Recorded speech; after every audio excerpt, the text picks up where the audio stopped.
Silvino Lubos ang itinuturing na pinakamahirap na bayan sa Northern Samar.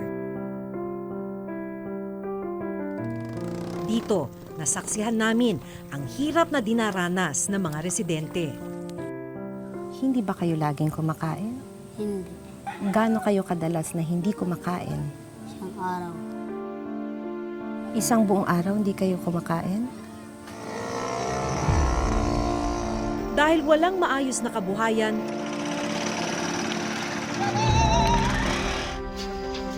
at serbisyong pangkalusugan, may mga inaabutan na lang ng kamatayan. Ay, masakit nga po eh. Gawa lang. Kaya pa mabuhay. Pero wala naman, doktor.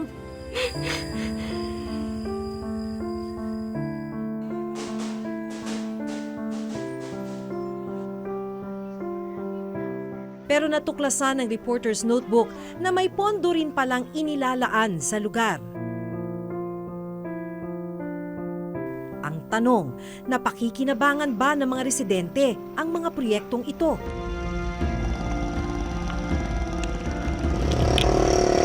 Pagod, gutom, hirap. Pero sige lang po.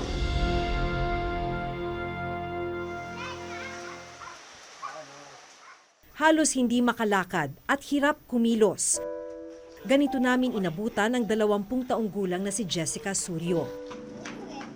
Ipinanganak na may bukol sa mukha si Jessica. Kay Jessica, dati na po siyang may bukol.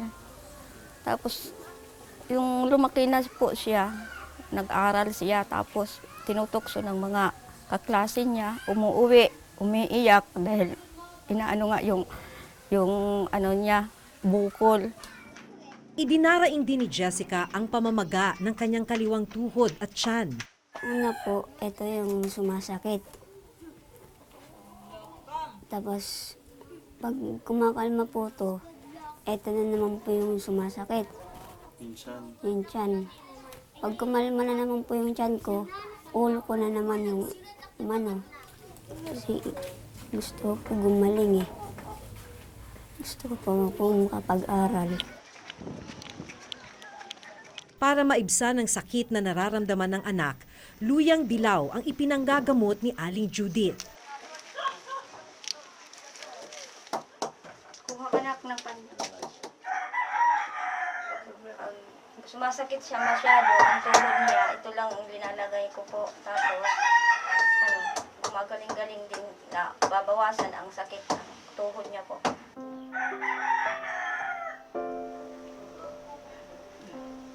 Kasi matapang po ito.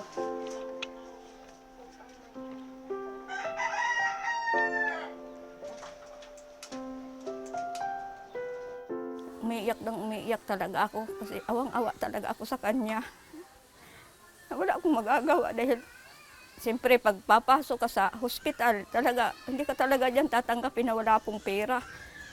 Taong 2013 nang dalhin ni na Aling Judith si Jessica sa Manila para matingnan ng espesyalista. Dito inoperahan ang bukol sa kanyang mukha. Sana po gumaling na po lahat ng sakit sa katawan ko. Gusto man nilang dalhin sa ospital ang anak, kulang naman sila sa pera. 2 oras din ang layo ng ospital mula sa Silvino Lubos na kailangan pang tawirin ng bangka at habal-habal. Mahirap po ang kalsada. Naku, makakapunta ka po doon, 1,000, balikan po 1,000 yan pamasahe sa scooter.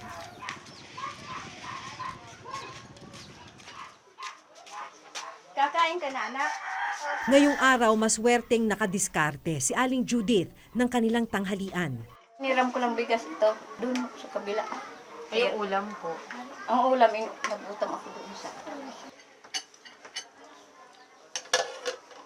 Hati-hati po kami sa isang sardinas. Ilan po kayo maghahati-hati? Bali, 8. Sanay naman na po sila. Mas importante po may kanin. Kasama rin sa bahay ni Jessica ang bunsong kapatid na si Jonathan. Masakit po kasi yung kapatid ko po yung nahihirapan sa sakit niya. Yung pag sumasakit po yung paa niya, naawa na lang po ako sa kanya. nga manipis, ipalingkod ta. Wala.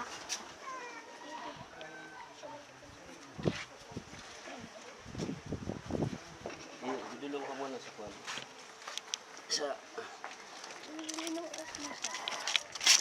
Sasamahan namin sina Jessica papunta sa ospital.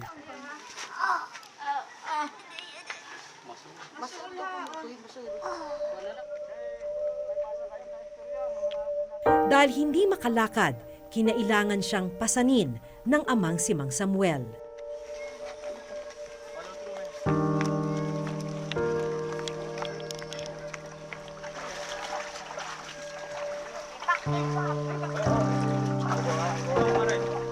Ay, sige. Bahala.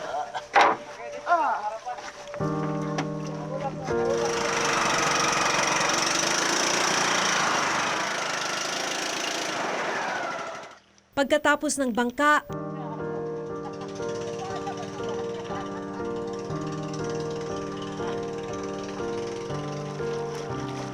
ang ilog namang ito ang babagtasin. Sobra po yung awa namin kahit wala kaming anak buhay, walang makain, pero tinitiis lang namin dahil anak namin yun eh. Gagawin po lahat para mabuhay lang po siya.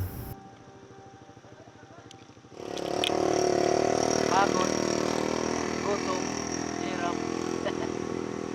Pero sige lang po. Mapatas tayo. Aray ko.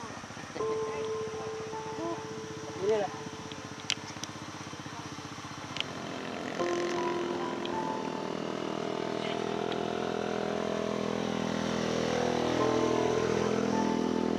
Para may pandagdag sa gastusin sa ospital, maghahabal-habal muna ulit ang amang si Mang Samuel. Punta po ako sa Katarman. Kasi may pasahero po ako isa dyan. Sayang po naman yung 200.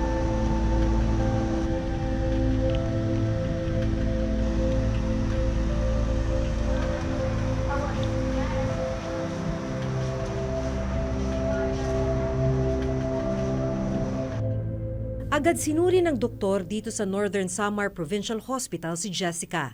Dadaan rin siya sa ilang laboratory tests. Pinakaunang malaking problema niya ngayon, yung katawan niya dahil kulang siya sa nutrisyon. Mababa yung timbang niya, kaya yung kakayanan niya na lumaban ng mga impeksyon, medyo mahina sa ngayon.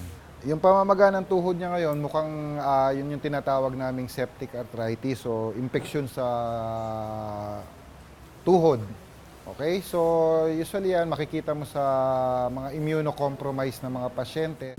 Ang gagawin ngayon kay Jessica, i-admit namin siya dito, kokontrolin yung infeksyon ng tuhod niya at yung mga kulang sa kanya na nutrisyon ay papalitan sa kanya. Masaya na po kasi gagaling na po yung kapatid ko. Kung tutuusin, may mga proyekto sanang makatutulong sa mga residente para madaling makatawid mula Silvino Lubos papunta sa bayan kung saan naroon ang ospital. Sa ilog kung saan idinaan ni Mang Samuel si Jessica, kapansin-pansin ang mga posting ito na kinakalawang na at tinubuan na ng mga halaman. Sa mga dokumentong ito mula sa DPWH Northern Samar District 2 na siya ring implementing agency ng proyekto, lumalabas na isa palang timber bridge o tulay ang dapat na nakatayo sa bahaging ito ng Silvino Lubos. Malaking tulong sana sa mga residente kung natapos ang tulay, lalo na tuwing tumataas ang tubig sa ilog. Kwento ng ilang mga residente na nakausap namin, may danger din yung paglalakad dito dahil pagka biglang umulan, biglang tumataas yung tubig tapos malakas yung current. Tinungo namin ang implementing agency ng proyekto at base sa dokumentong nakuha namin, makikitang hinati sa 4 na phase ang Timber Bridge Project. Ang mga posteng aming nakita, bahagi ng Phase 1, 2 at 3. Ang kabuang halagang ginastos para sa 3 phase, halos 7.8 million pesos. Wala na raw sa DPWH Northern Samar District 2 ang project engineer na nagpatupad ng unang 3 phase ng tulay. Pero nakapanayam namin ang kasalukuyang assistant district engineer. Nag-prepare yung regional office ng bridge plan which is, ang pangalan, it was construction of Sulong Timber Bridge. So, ang ibig sabihin timber bridge, yung superstructure, yung makita ninyo timber, pero yung substructure niya, which is yung sa ilalim, poste, concrete. Total, magkano po lahat ng nagastos? Mga 7.8, almost 0.8 million. Itong ganitong structure, sir, is this worth 7.8 million? Hindi kasi natapos yung kuan. Kasi baka ito palang nakita mo, marami ito. Kasi dito, based sa report dito, 4 na pier ito. Pero up to pier 4. Yeah, mahal naman talaga yun. Kasi especially ang foundation niya. Ang foundation niya malaki. Maliit tingnan, pero yung foundation dito sa ilalim, malaki yun. Ang Phase 4 o huling phase ng Timber Bridge na sinimula noong May 2013, pinaglaanan naman ng pondong 7.6 million pesos. Galing ang pondo sa Priority Development Assistance Fund o PDAF. Parang na-start lang, pero na-stop. Dahil yung funding doon is from PDAF. Kasi at that time, wala ako dito, no? Mahirap naman ituloy nila. Kasi parang narinig ko at that time, pinapa-discontinue yung PDAF. 1.1 million pesos ang naibayad sa kontraktor at isinoli raw sa National Treasury ang natitirang pondo. Kaya kung susumahin, umabot sa halos 8.8 million pesos ang halaga ng Timber Bridge na hindi natapos. Ang tulay na tutulong sana sa mga residente sa pagtawid, ngayoy poste lang at hindi kailanman napakinabangan. Nakatiwangwang na po yan kasi sabi daw po wala na daw po budget. Kung yung iginastos po dyan, binigay na lang sa mahirap, yung mga hindi kumakain. Sa aming patuloy na pag-iikot sa Silvino Lubos, nalaman namin na sa Silvino Lubos Central Elementary School kung saan nag-aaral si Jonathan, may nakatenggang silid-aralan. Iniwan ng mga contractor ang school building na ito nang walang bintana, pintuan o pisara. Hindi rin formally turned over, kaya hindi ito ginagamit. Kung tutuusin, malaking bagay sana itong school building na ito para sa isang paaralan na gumagamit pa rin ng mga lumang school building tulad nun.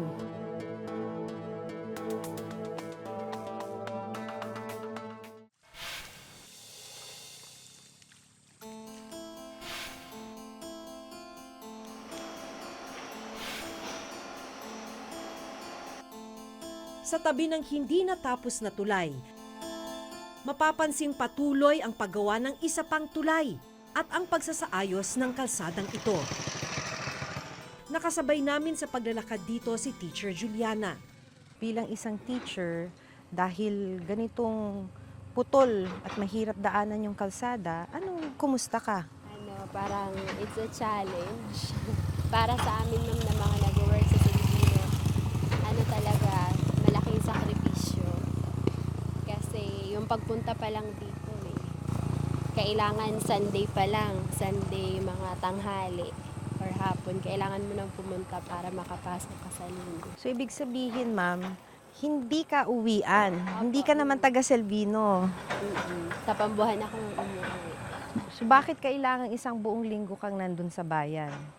Kasi hindi siya kakayanin kapag pupunta ka ng umaga tapos uuwi ka ng hapon. Kasi nga, yung bangka, parang kapag mag-isa ka lang, kailangan mong magbayad ng 500. Tapos another 500 sa motorsiklo.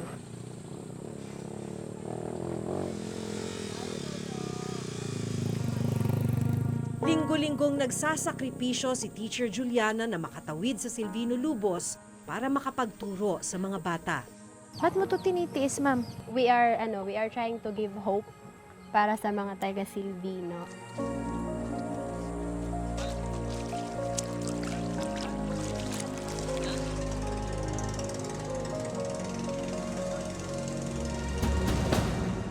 Lumalabas na bahagi ang bagong tulay at paggawa ng kalsada ng isa pang proyekto, ang construction of Mondragon Silvino Lubos Road na hinati sa 5 phase.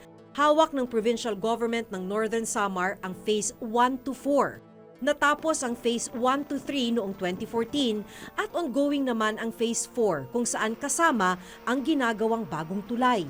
Galing ang pondo sa pamana program ng Office of the Presidential Advisor on the Peace Process o OPAP. Sa dokumentong ito, 294 million pesos ang contract amount ng Phase 4 na sinimulan noong January 2016. Bali, yung work medyo nahuli rin kasi location nga nung ating bridge doon sa almost end ng project. Yung challenges dyan sa implementation, yun nga yung mga dumating na mga bagyo at saka yung pagdala ng mga materyales. Ang Phase 5 o huling bahagi ng Mondragon-Silvino-Lubos Road napunta naman sa District 2, ang parehong district na humawak ng hindi natapos na tulay.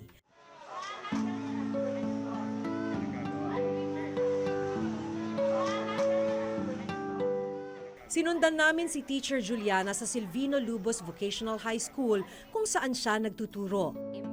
Okay lang kayo. Dito namin natuklasan na ang ilan sa mga senior high school student nagkaklase sa mismong stage ng eskwelahan. Temporary po, sabi temporary. Yung iba, ayan po, nasa stage. Yung stage namin na kare-renovate lang din konti pagkatapos nung bagyo last year. So yung grade 12, andun muna sila sa stage kasi wala pong available na classroom. Katabi mismo ng stage, ang hindi patapos na school building na para sana sa kanila. Yung building po na yan, bale mag 2 years na po na ginagawa pero kahit po poste, hindi pa po tapos. Sa dokumentong nakuha namin mula sa DPWH Region 8 District 2, 2 gusali na tig-8 silid-aralan o kabuang 16 na classroom ang nakatayo dapat sa Silvino-Lubos Vocational High School. Target matapos ng proyekto noon pang December 2017. Pero sa kasalukuyan, iilang poste pa lang ang itatayo. Ipinasagot namin sa district engineer na siyang may hawak ng proyekto kung bakit hindi pa rin tapos ng proyekto. Nagkaroon kami ng konting katagalan sa contractor. Ang mahirap po doon ang mobility ng mga equipment, ang pag-double o triple handling ng mga materialis. Nung umabot ang December, binagyo kami ng orduha. Nawala na siya na talaga ng pagkakataon. So, nag-issue kami ng termination letter. Nung nadili na siya, wala na. Hanggang doon lang ang nakolekta niya na 15%. 3.365 million. Nagpursige siya na kung maaari sana, ituloy niya. Nagkaroon siya ng motion for reconsideration. Sa aming patuloy na pag-iikot sa Silvino-Lubos, nalaman namin na maging sa Silvino-Lubos Central Elementary School, kung saan nag-aaral si Jonathan, may nakatenggang silid-aralan. Iniwan ng mga contractor ang school building na ito nang walang bintana, pintuan o pisara.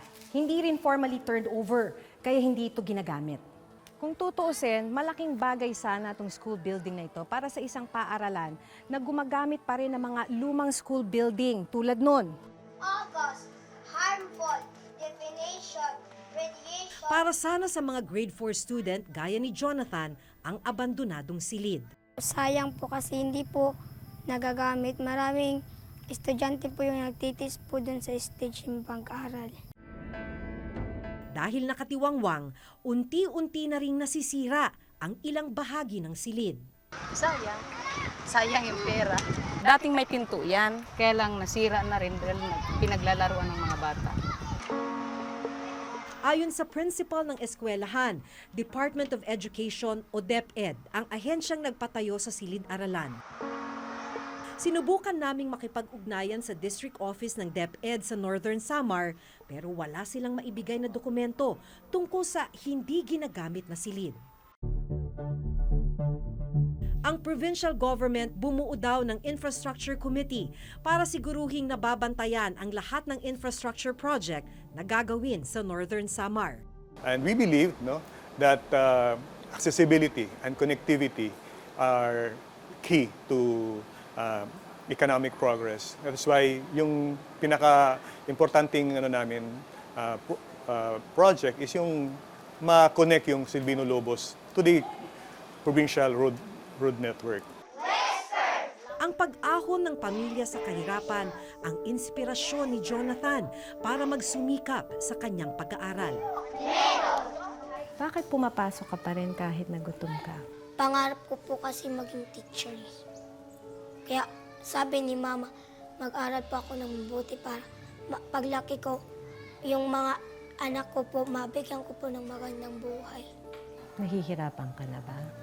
Hindi pa po, Ma'am, kasi yung inspirasyon ko po yung pamilya ko. Pag nag-aaral po, iniisip ko po, Ma'am, para po doon sa pamilya ko. Kaya po, pinagbubutihan ko po yung pag-aaral ko.